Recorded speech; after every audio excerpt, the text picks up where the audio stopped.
వినియోగం రీతిలో ఎప్పుడు 100 సంవత్సరాల్లో కూడా అంత వర్షపాతం నమోదైనటువంటి సందర్భం లేదని చెప్పి రికార్డ్స్ చెప్తున్నాయి. చరిత్రలో ఎక్కడా కూడా అంత వర్షం 46 సెంటీమీటర్లు ఒకే రోజు 3 గంటలలో పడి వేసుకున్నటువంటి పంటలతో పాటు గ్రామాలు పట్టణాలు కూడా ఛిద్రమైపోయినాయి. కాబట్టి కేంద్ర ప్రభుత్వం పెద్ద ఎత్తున సహాయం చేయాలనేది మా డిమాండ్.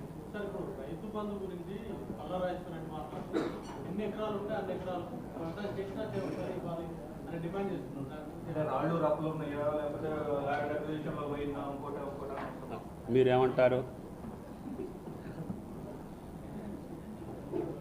రైతు బంధు అంటే పంట వేసే రైతుకి కొద్దిగా చేయూత.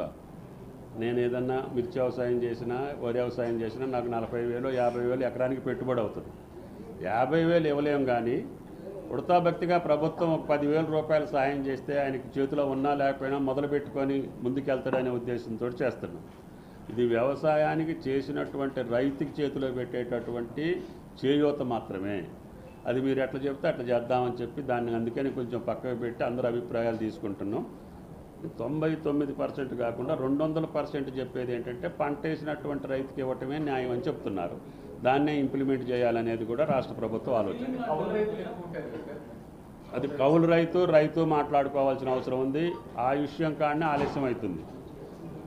ఆంధ్రప్రదేశ్లో ఏమవుతుందంటే, నేను కౌలుకి ఇస్తే మీకు కాగితం రాసిస్తున్నా, నేను పలానా TV9కి కౌలుకి ఇచ్చాను 1 సంవత్సరానికి పంటకి అని ఆయన కాగితం రాసిస్తుండే.